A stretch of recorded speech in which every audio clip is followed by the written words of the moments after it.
Hey guys welcome to the video. तो guys बहुत बहुत स्वागत है आपका इस वीडियो में। और आज की वीडियो में हम देखने वाले हैं कि expected cut off category wise क्या हो सकती है। और मैं आपको ये क्यों बता पा रहा हूँ, क्योंकि मैं हूँ अनुज नागर और मैंने TGT natural science directorate of education में क्वालिफाई किया और करंटली मैं ये जॉब कर रहा हूँ। और साथ ही नवोदय विद्यालय समिति का टीजीटी पीजीटी भी मैं क्वालिफाई कर चुका हूँ, एचटेट सीटेट और इस तरह कई सारे एग्जाम्स में क्वालिफाई कर चुका हूँ। तो आपको मैं गाइडेंस दे रहा हूँ DSSB टीजीटी एग्जाम के बारे में और आने वाले सभी टीचिंग एग्जाम्स के बारे में। तो बने रहिए इस वीडियो में और जानिए कि क्या हो सकती है एक्सपेक्टेड कट ऑफ, क्या आप इस कट ऑफ में लायक करेंगे, अगर कट ऑफ में आप आते हैं तो क्या करना है, और कट ऑफ में आने के बाद पूरा प्रोसेस कैसा रहेगा, कितना टाइम लगेगा, ये सब मैंने इस वीडियो में नोट डाउन किया है। और साथ ही हम ये भी जानेंगे अगर आपको पता चल जाता है कि आप कट ऑफ में नहीं आने वाले हैं तो आप क्या कर सकते हैं। तो चलिए गाइस शुरू करते हैं। पहले हम पिछले साल की जो कट ऑफ है, जो एग्जाम DSSB का 2021 वाला जो नोटिफिकेशन था गाइस, ये सब जो मैं आपको डेटा दिखा रहा हूँ 2021 वाले नोटिफिकेशन का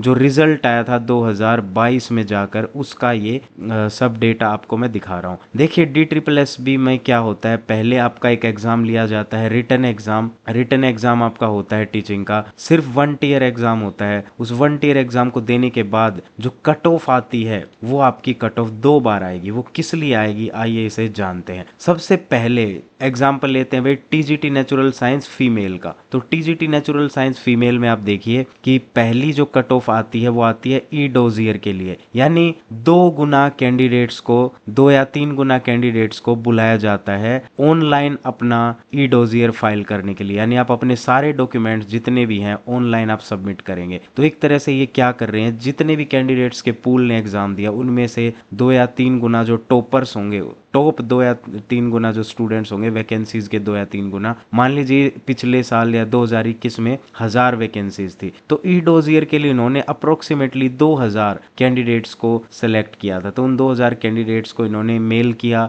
और बकायदा एक रिजल्ट लिस्ट निकलती है ई डोजियर के लिए, उसमें इनका रोल नंबर दिया गया और फिर इनसे कहा गया कि अगर आप UR कैटेगरी में है, फीमेल की बात करेगा हम, UR कैटेगरी में अगर आपके 123.06 नंबर हैं या EWS में इतने OBC SC ST PWD, अगर आप इस कट ऑफ के अंदर आते हैं तो OARS जो इसकी वेबसाइट है DSSB की, उस OARS वेबसाइट पर आप आइए और अपना ई डोजियर फाइल करिए, यानी अपने डॉक्यूमेंट्स को ऑनलाइन आप वेरीफाई कराइए। तो गाइज ये जो पहली कट ऑफ आती है ये आती है सिर्फ और सिर्फ आपके डॉक्यूमेंट्स को ऑनलाइन वेरीफाई करने के लिए। तो यहाँ पर 2 से 3 गुना कैंडिडेट्स को इसीलिए बुलाया जाता है कि मान लीजिए कुछ फर्जी कैंडिडेट्स हो इनमें से, तो वो फिल्टर आउट हो जाएं और इन्हें जो टॉप 1000 कैंडिडेट्स चाहिए थे वो इन्हें मिल जाए। यानी अब वो वेरी करेगा भाई, जितनी वैकेंसीज है उसके हिसाब से 2-3 गुना ये बुलाएंगे। तो ये लोग फिर ई डोजियर अपना फाइल करेंगे और ई डोजियर फाइल करने के बाद कई सारे प्रोसेसेस होंगे जो मैं आपको आगे बताने वाला हूँ। जब ये सब हो जाएगा उसके बाद एक और कट ऑफ रिलीज करी जाएगी, ये होगा भाई फाइनल रिजल्ट, जिसे आप फाइनल कट ऑफ कहते हैं या फिर सिलेक्शन लिस्ट भी आप इसे कह सकते हैं। इसमें आपको रोल नंबर्स की भी लिस्ट दी जाएगी जिसे सिलेक्शन लिस्ट कहते हैं। तो देखिए टीजीटी नेचुरल साइंस में जो UR की ई डोजियर के लिए कट ऑफ थी वो थी भाई 123.06 फॉर फीमेल, और लोगों को 123 नंबर आ जाते हैं, फिर उनको लगता है कि हम सेलेक्ट हो गए हैं। देखिए जो लोग DSSB का एग्जाम पहली बार दे रहे हैं उन्हें मैं बता देता हूँ, ई डोजियर में सेलेक्ट होने का मतलब ये नहीं है कि आपकी जॉब लग गई। आपके सिर्फ डॉक्यूमेंट्स अभी वेरीफाई किए जाएंगे ऑनलाइन। अगर आपके डॉक्यूमेंट्स में कोई कमी नहीं है तो अगली स्टेज पर आप जाएंगे, अगर कोई कमी है तो वहीं पर आपको रिजेक्ट कर दिया जाएगा। फिर जो कैंडिडेट्स आगे की स्टेज पर पहुंचे हैं उनके लिए एक और कट ऑफ को तैयार किया जाएगा बेस्ड अपॉन कि कितने सीट्स हैं। तो भाई उस साल लगभग 1000 सीट्स थी, तो 1000 सीट्स को फिल करने के लिए इतनी कट ऑफ गई। तो UR की जो कट ऑफ थी, जनरल कैटेगरी की जो कट ऑफ थी टीजीटी नेचुरल साइंस फीमेल के लिए, वो थी भाई 128.48। इतने नंबर अगर आपके आए तो आपको फाइनली जॉब मिलेगी। और अगर सिर्फ 123.06 नंबर आपके आए हैं तो आपको ऑनलाइन ई डोजियर के लिए तो बुलाया गया होगा, लेकिन अगर आपके नंबर कहीं इन 2 कट ऑफ्स के बीच रहे तो आपको बड़ा दुख हुआ होगा, क्योंकि इन 2 कट ऑफ्स के बीच देखिए कितना नंबर का डिफरेंस है, 23, 24, 25, 26, 27, 28। यानी जो कैंडिडेट्स इन 6 नंबरों के बीच रहे हैं, मान लीजिए इन 6 नंबरों के बीच लगभग 200 कैंडिडेट्स रहे होंगे, मैं एक एग्जांपल दे रहा हूं। तो सोचिए इन 200 कैंडिडेट्स को शुरुआत में कितनी खुशी हुई होगी कि हम ई डोजियर के लिए फाइल कर रहे हैं, हमें ई डोजियर के लिए बुलाया गया है। घर परिवार में बातें हो गई होंगी कि भाई हमारे बच्चे के डॉक्यूमेंट्स मंगाए गए हैं। और जब फाइनल कट ऑफ आएगी तो जो बच्चे इन 6 नंबरों के अंतर्गत घूम रहे थे उन सभी को रिजेक्ट कर दिया गया। तो इसलिए आप ई डोजियर की कट ऑफ में अगर आ भी जाएं तो ज़्यादा खुश होने की ज़रूरत नहीं है। तब भी आप मानकर चलिए कि जो कट ऑफ है फाइनल कट ऑफ 6 से 8 नंबर बढ़ सकती है। और देखिए ऐसा हुआ भी, 123 से जो कट ऑफ ने जंप किया 128 तक। अब हर कैटेगरी में आपको ऐसा ही दिखेगा। देखिए जनरल में जो कट ऑफ का जंप है फाइनल कट ऑफ में वो ज़्यादा होगा, बाकी कैटेगरीज में इतना ज़्यादा आपको नहीं देखने को मिलेगा। देखिए जैसे एससी के लिए 88 गई थी तो यहाँ पर 96, यहाँ भी अच्छा खासा जंप हुआ। एसटी के लिए 62.16 और यहाँ पर आया नोट नन अवेलेबल, यानी शायद इन्हें कोई भी ऐसा एलिजिबल कैंडिडेट नहीं मिला। ये क्या ऐड आ गई भाई बीच में, अरे ये जाएगी कैसे, नो थैंक्स। तो इनको एसटी के लिए कोई भी ऐसा एलिजिबल कैंडिडेट्स नहीं मिले होंगे जिनकी ये कट ऑफ रिलीज कर सकें। शायद ऐसा हुआ होगा कि किसी के पास डॉक्यूमेंट नहीं है एसटी का, किसी का सीटेट क्वालिफाई नहीं है, ऐसे कर करके बहुत सारी डेफिशिएंसीज इनकी निकली होंगी। तो कोई भी एलिजिबल कैंडिडेट यहाँ इन्हें नहीं मिल पाया होगा। और ओबीसी का देखिए 112 यहाँ थी और 115 यहाँ थी, तो यहाँ ज़्यादा डिफरेंस नहीं आया। सेम ईडब्ल्यूएस के लिए आप देखिए, ईडब्ल्यूएस में भी ज़्यादा चेंज आपको देखने को नहीं मिलेगा। सबसे ज़्यादा जो जंप आता है कट ऑफ में वो आता है यूआर और एससी के लिए। अब क्योंकि नंबर ऑफ कैंडिडेट्स उसमें ज़्यादा होते हैं इसलिए ऐसा हो जाता है। और ओबीसी में ज़्यादा जंप इसलिए नहीं आता क्योंकि जो ओबीसी है वो सिर्फ दिल्ली का कंसीडर किया जाता है। ये देखिए यहाँ ब्रैकेट में डी भी लिखा गया, इसका मतलब है आपको ओबीसी सर्टिफिकेट होना चाहिए सिर्फ और सिर्फ दिल्ली का, और कहीं का भी ओबीसी सर्टिफिकेट नहीं चलेगा। तो अगर हम बात करें इस बार कितनी कट ऑफ जा सकती है उसकी, तो क्योंकि देखिए वैकेंसीज भी कम हुई हैं, लगभग आधी वैकेंसीज हो गई हैं, आधी से भी कम ही आप मानिए, आधी से भी कम वैकेंसीज हो गई हैं। और कैंडिडेट्स इस बार अवेयर थे, पिछले बार के पेपर्स अवेलेबल थे और ऑनलाइन रिसोर्सेज भी काफ़ी ज़्यादा अवेलेबल थे और पिछले 2 या 3 एग्जाम्स आपके पास अवेलेबल थे। तो सब इस एग्जाम का पैटर्न समझ गए थे कि भाई ज़्यादातर जो है एनसीईआरटी से आता है, तो सभी बच्चों ने जो अटेम्प्ट है वो मैक्सिमम करने की कोशिश की है। भाई मैंने कितने कैंडिडेट से बात की, 160 से नीचे तो कोई बता ही नहीं रहा कि उन्होंने अटेम्प्ट किया भी है। तो आप मान के चलिए कि भाई अगर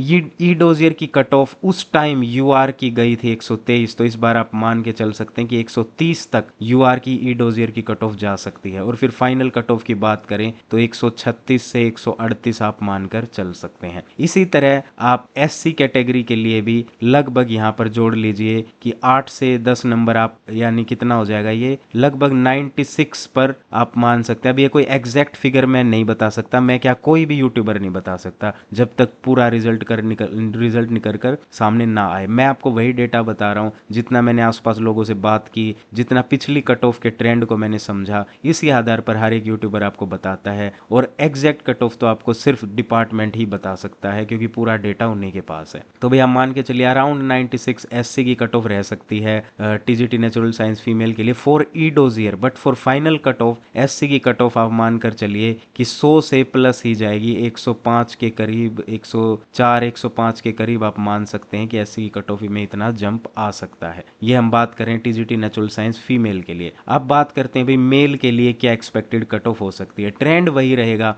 देखिए ई डोजियर के लिए जो कट ऑफ है, बार बार एड्स क्यों आ रही हैं मुझे समझ नहीं आ रहा। ई डोजियर के लिए जो कट ऑफ है टीजीटी नेचुरल साइंस मेल के लिए जो यूआर की कट ऑफ गई थी भाई 108 पर गई थी। और मेरा एक दोस्त था जिसके नंबर थे 108.18 कुछ उसके मार्क्स थे। तो देखिए ई डोजियर की कट ऑफ में तो उसको बुला लिया गया, ई डोजियर उसने अपना फाइल किया। लेकिन आप देखिए जब फाइनल कट ऑफ आई यूआर की तो वो आई 118 पर। तो उस बंदे को बड़ा दुख हुआ कि भाई पहले तो ई डोजियर के लिए बुलाया उसके पेरेंट्स, अब क्योंकि पेरेंट्स इतने ज़्यादा पढ़े लिखे नहीं थे उसके, तो वो नहीं समझते थे ये सब चीज़ें कि भाई ई डोजियर अलग चीज़ है, फाइनल रिजल्ट अलग चीज़ है, फाइनल लिस्ट अलग चीज़ है। तो उस बच्चे को बड़ा दुख हुआ क्योंकि उसके पेरेंट्स बड़े खुश हो गए थे कि इसके डॉक्यूमेंट्स मंगा लिए गए हैं। तो गाइज आपको ये गलती बिल्कुल नहीं करनी। जब आपको ई डोजियर के लिए बुला लिया जाए तो इस बात को आप बिल्कुल सीक्रेट रखिए, किसी सगे संबंधी से आप शेयर मत करिए। हाँ वो बात अलग है कि ई डोजियर की कट ऑफ से आपके नंबर ही अगर मान लीजिए 20 नंबर आपके ऊपर है, फिर तो नो डाउट आपको कोई खतरा है ही नहीं, फिर तो आप आराम से बता सकते हैं अपने घर परिवार में। लेकिन आप मार्जिन पर घूम रहे हैं कि भाई ई डोजियर से आपके 4 या 5 नंबर ही ऊपर है ई डोजियर की कट ऑफ से, तो आप एक रेड जोन में आते हैं। तो आप प्लीज़ इस बात को सीक्रेट रखिए जब तक फाइनल रिजल्ट ना आ जाए, ताकि आपके ऊपर कोई मेंटल ट्रॉमा ना आए लास्ट में। क्योंकि सोसाइटी बड़ा प्रेशर बना देती है कि भाई तू तो कह रहा था तेरे डॉक्यूमेंट मंगा लिए, अब तेरा सिलेक्शन हुआ नहीं, कहाँ गया तेरा सिलेक्शन, कहाँ गई तेरी नौकरी, तो लोग सिर खा जाते हैं। इसलिए आप इस बात को बिल्कुल सीक्रेट रखिए। रखिए। अब देखिए मेरे साथ क्या था, मेरे जो मार्क्स आए थे, जब आपकी ईडोजियर की कट ऑफ आती है इसी के साथ आपके मार्क्स भी रिलीज कर दिए जाते हैं, तो मार्क्स आप उसी टाइम देख सकते हैं। तो मेरे जो मार्क्स आए थे भाई 133.68 ऐसा कुछ स्कोर था। मैं आपको मेरा स्कोर कार्ड भी दिखा दूंगा अगली कोई वीडियो में, स्कोर कार्ड भी मैं आपको दिखा दूंगा। तो वो 133 पॉइंट समथिंग मेरे मार्क्स थे। तो आप देखिए मैं कितना ऊपर था, कहाँ 108 कहाँ 133। तो मैं बड़े आराम से घोड़े बेचकर सोया जब तक मेरा फाइनल रिजल्ट आया। जब तक मेरा फाइनल रिजल्ट आया मैं घोड़े बेचकर सोया, क्योंकि मुझे पता था मैं कम से कम 20-25 नंबर ऊपर हूँ फाइनल कट ऑफ से, सॉरी ईडोजियर की कट ऑफ से। तो फाइनल कट ऑफ में तो मेरा नाम आना ही है। और देखिए फाइनल कट ऑफ से भी मेरे मार्क्स काफ़ी ज़्यादा ऊपर आपको दिखाई देंगे। तो इस इतने मार्क्स अगर आप ले आते हैं तो आपको कोई खतरा नहीं है। पर अगर आप ईडोजियर की कट ऑफ के आसपास ही घूम रहे हैं तो इस बात को बिल्कुल सीक्रेट रखिए। तो भाई जनरल की कट ऑफ में जो जंप आया, लगभग 10 नंबर का जंप आया। ईडब्ल्यूएस की जो कट ऑफ थी उसमें उसमें भी आप देखिए ईडब्ल्यूएस की कट ऑफ में मेल के लिए इसमें भी 10 नंबर का जंप आया। ओबीसी की कट ऑफ अगर देखें तो वो लगभग सेम ही रही, कोई खास डिफरेंस नहीं। और एससी की कट ऑफ में भी 10 नंबर का जंप आया। आप देखिए एसटी की कट ऑफ में कितना जंप आया, ये तो 10 नंबर से भी ज़्यादा का जंप आया। और पीडब्ल्यूडी में भी थोड़ा बहुत जंप, थोड़ा बहुत नहीं गाइस, ये भी बहुत ज़्यादा जंप है। देखिए फिर इसमें 2 कैटेगरीज आ जाती हैं, तो उस हिसाब से ये है। तो आप देखिए फीमेल में फिर भी इतना ज़्यादा जंप नहीं था, फीमेल में 6 से 8 नंबर का ही जंप आ रहा था फाइनल कट ऑफ में। लेकिन मेल के लिए जो फाइनल कट ऑफ में जंप था वो ज़्यादा था। मेल की कट ऑफ में 10, 12, 15 नंबर तक का भी जंप आपने को यहाँ देखने को मिल रहा है। इसका रीज़न क्या है, मैंने आपको पिछली वीडियोज़ में बताया था कि टीचिंग एग्जाम्स फीमेल्स ज़्यादा देती हैं। तो जब डेटा सेट ज्यादा होता है तो उसमें जब वेरिएशन होता है वो कम होगा। जैसे मान लीजिए आपकी क्लास में जब आप बच्चों को पढ़ाएंगे, आपकी क्लास में 50 बच्चे हैं और एक दूसरी क्लास है जिसको आप पढ़ाते हैं उसमें 25 बच्चे हैं। तो जहां 50 बच्चे हैं वहां अगर एक बच्चा फेल होगा तो आपके रिजल्ट पर ज्यादा इंपैक्ट नहीं पड़ेगा, क्योंकि डेटा सेट बड़ा है। लेकिन अगर आप सिर्फ 25 बच्चों को ही पढ़ा रहे हो और उसमें से एक बच्चा फेल हो जाए तो डबल इंपैक्ट आपको पड़ेगा, कहां 50 कहां 25। तो इसलिए क्योंकि नंबर ऑफ कैंडिडेट्स फीमेल में ज्यादा होते हैं तो कट ऑफ में जंप भी, जो रिजल्ट में वेरिएशन है वो भी कम हो जाता है। और टीजीटी नेचुरल साइंस मेल की जो बात है, मेल्स कम ये एग्जाम टीचिंग एग्जाम्स देते हैं, क्योंकि मेल्स कम बीएड करते हैं। आप अपने कॉलेज में देख ही चुके होंगे, मेरे खुद के बैच में, जबकि मेरा तो गवर्नमेंट कॉलेज था, गवर्नमेंट कॉलेज में भी 100 बच्चों के बैच में सिर्फ हम 10 लड़के थे, 90 लड़कियां थी। और हर कॉलेज की यही कहानी थी भाई, हमारे डिस्ट्रिक्ट में, हमारे स्टेट में। तो इसलिए क्योंकि मेल में जो डेटा सेट है वो छोटा होता है, इसलिए कट ऑफ में वेरिएशन भी ज्यादा आता है। तो अगर आप ईडोजियर की कट ऑफ से कम 10 नंबर ऊपर नहीं है तो आप श्योर मत होइए कि आपका सिलेक्शन हो जाएगा, फ्यूचर की तैयारी करते रहिए। लेकिन अगर आप लगभग 20 नंबर ऊपर ला पा रहे हैं डोजियर की कट ऑफ से तो आप बिल्कुल श्योर हो सकते हैं। अब यहाँ एक्सपेक्टेड कट ऑफ क्या रह सकती है, देखिए यूआर के लिए जो एक्सपेक्टेड कट ऑफ, आप इसमें लगभग 10 नंबर जोड़ दीजिए भाई, इस बार हम मान सकते हैं कि 120 पर मेल के यूआर की कट ऑफ जा सकती है। इसी तरह यहाँ पर भी आप 10 नंबर आप जोड़कर चल सकते हैं। हाँ, एससी के लिए और यूआर के लिए स्पेशली आप 10 से ज़्यादा 15 तक भी जोड़ सकते हैं, क्योंकि सबसे ज़्यादा जो जंप है एससी और यूआर की कैटेगरी में ही देखने को मिलता है। तो एक्सपेक्टेड कट ऑफ यही है भाई कि फीमेल के लिए जो यूआर की कट ऑफ है वो अराउंड, फाइनल कट ऑफ की हम बात करें तो guys final cut off selection list में अगर आपका नाम आ जाए वो, अगर फीमेल की बात करें तो हम मान सकते हैं 130 अगर पिछली बार थी तो हम 10 नंबर फालतू मानकर चलें तो लगभग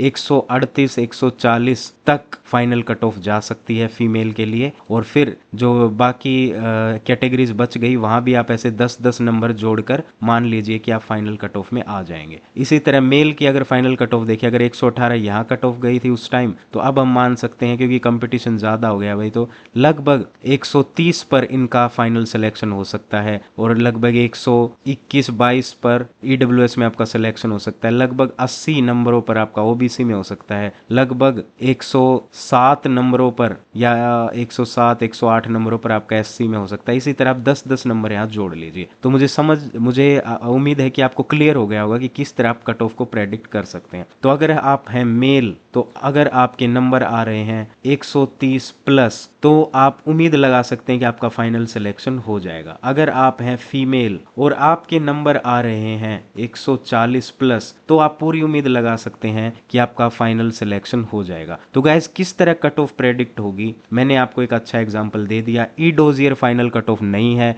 ई डोजियर सिर्फ एक स्क्रीनिंग स्टेज है जहां पर जो फर्जी कैंडिडेट्स उनको हटाया जाएगा, फिर जो अच्छे और साफ दिल वाले कैंडिडेट्स हैं उनका final result final cut off में निकाला जाता है, और वो दोनों कट ऑफ में लगभग 10-15 नंबर का डिफरेंस रहता है। आप देखते हैं गाइस कितना टाइम लगेगा रिजल्ट आने में। सब लोग यही सोच रहे होंगे कि रिजल्ट कब आएगा।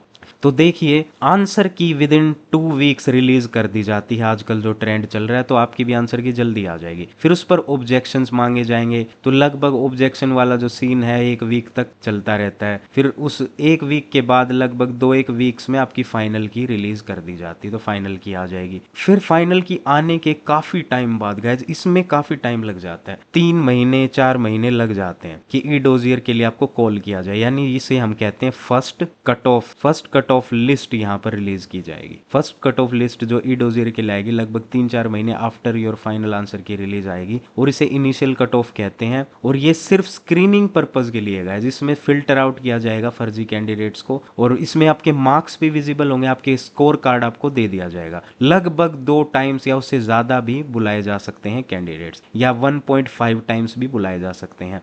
थोड़े से एक्स्ट्रा कैंडिडेट्स बुलाएंगे, मान लीजिए 400 वैकेंसीज अगर है नेचुरल साइंस की, तो आप इसको गुना में 2 कर दीजिए, या 400 गुना में 1.5 कर दीजिए। कुछ इतने कैंडिडेट्स को बुलाया जाएगा। बुलाया मतलब ऑनलाइन कहा जाएगा कि आप ऑनलाइन अपना ई डोजियर फाइल करिए, अपने डॉक्यूमेंट्स को अपलोड कर दीजिए, हम उनको चेक करेंगे। तो जब फर्स्ट कॉल आता है आप अपनी ई डोजियर फाइल करते हैं, और आप ई डोजियर फाइल करते हैं, उसके कुछ टाइम बाद डेफिशिएंसीज बताई जाएंगी। तो भाई डेफिशिएंसीज के लिए पहला नोटिफिकेशन जारी किया जाएगा, जिसमें आपको बताया जाएगा कि जिन जिन लोगों के डॉक्यूमेंट्स में कमी है उस लिस्ट में उन सब का नाम होगा, और अगर वो अपनी कमी दूर कर लेते हैं तो सेकंड लिस्ट में उनका नाम नहीं आएगा। फिर सेकंड लिस्ट में भी अगर आपका नाम आ गया, अब हो गया आपका सेकंड चांस। तो DSSS भी आपको 3 चांस देता है अपनी कमियां दूर करने के लिए। सबसे पहला तो जब कट ऑफ रिलीज हुई उसी टाइम जब आपने अपना ई डोजियर फाइल किया, अगर गलती हो गई, कोई डॉक्यूमेंट सही नहीं था, तो आपको एक मौका फर्स्ट कॉल में दोबारा दिया जाएगा। वहां भी वो गलती नहीं सुधार पाया, आपको और टाइम दिया जाएगा 15 दिन का। फिर आप सेकंड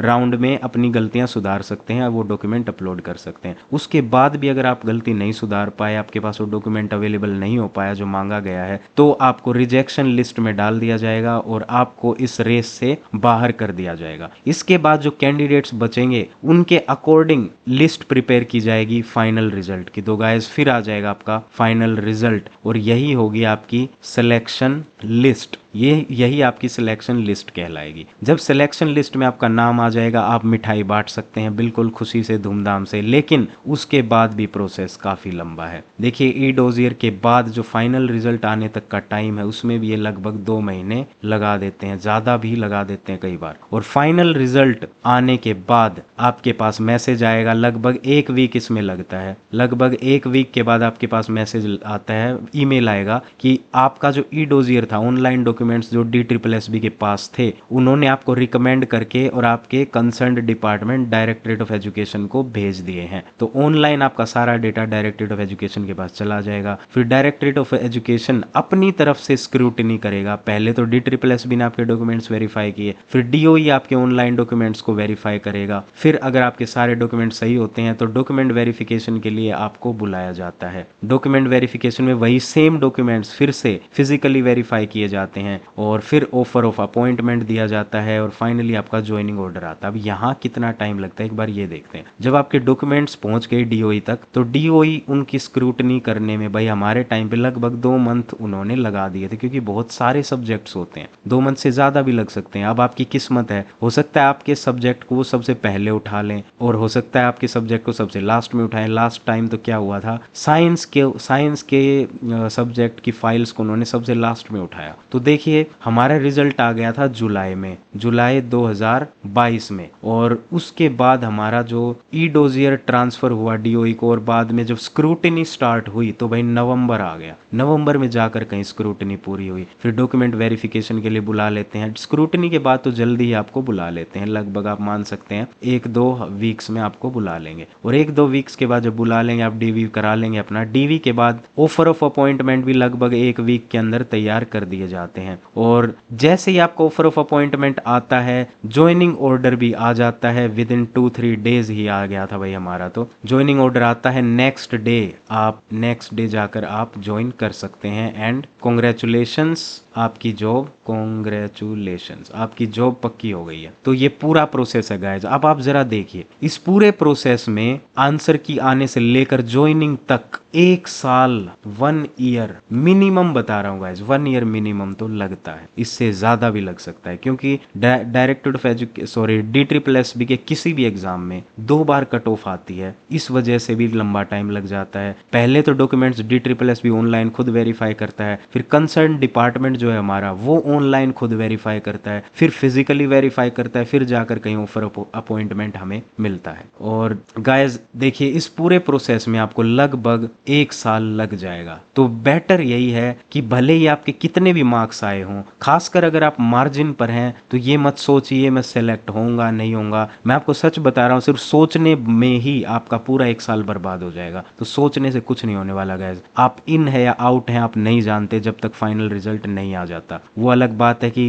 ई डोजियर की कट ऑफ से आपके 20-30 नंबर ऊपर आ रहे हैं, फिर तो आप घोड़े बेचकर बेशक सो जाइए। अदरवाइज अगर आप मार्जिन पर हैं तो आप तैयारी करते रहिए अगले एग्जाम्स की, और आने वाले जो एग्जाम्स आपके सामने दिखेंगे, DSSS के PRT का नोटिफिकेशन तो आ ही चुका है, तो जिन भी लोगों ने JBT या DLED कर रखा है वो इस एग्जाम को दे पाएंगे। DSSS TGT का अगला जो नोटिफिकेशन है 2026 में आने के पूरे चांसेस है गाइस, क्योंकि देखिए DSSS भी हर 2 साल में नोटिफिकेशन निकालता है, ऐसा ही रहता है। 2021 में आया, 21 के बाद उन्होंने 23 में PGT के निकाले, फिर 24 में TGT के निकाले, तो देखिए लगभग 2 साल के गैप के बाद TGT वापस आ गया। तो अब हम मान सकते हैं कि 2026 में दोबारा ये एग्जाम होने के पूरे चांसेस हैं। और KVS को हुए भी काफी टाइम हो गया, तो KVS भी आने वाला है, NVS भी आने वाला है, और EMRS भी आने वाला है। और अभी तो मुद्दा ये चल रहा है, हो सकता है इन तीनों को इंटीग्रेट कर दिया जाए और एक ही सेंट्रलाइज्ड एग्जाम ले लिया जाए। तो गाइज टीचिंग एग्जाम्स में अभी काफी सारे एग्जाम्स आने वाले हैं, और ऐसा बिल्कुल नहीं होता कि एग्जाम आने के बाद आप तैयारी शुरू करेंगे। कम से कम एग्जाम से 6 महीने, ये मैं कम से कम बता रहा हूँ, 6 महीने पहले आप तैयारी शुरू करेंगे तो ही आप सिलेक्शन लिस्ट में अपना नाम देख पाएंगे। अगर उससे भी पहले कर देते हैं, मान लीजिए 1 साल पहले आपने तैयारी कर दी, फिर तो कहना ही क्या, फिर तो सोने पर सुहागा। तो अगर आपको ये वीडियो पसंद आई हो, आप चाहते हैं कि इसी तरह मैं आपको गाइड करता रहूं, सब्जेक्ट्स भी आपको पढ़ाऊं, तो प्लीज कमेंट्स करिए। वीडियो कैसी लगी बताइए, अच्छी नहीं लगी तो भी बताइए, कुछ इंप्रूवमेंट की जरूरत है तो भी बताइए, किस तरह मैं आपको और ज्यादा बेटर तरीके से सर्व कर सकता हूं वो भी आप मुझे बताइए। इस वीडियो को देखने के लिए बहुत बहुत धन्यवाद। Tata, bye bye, sayonara.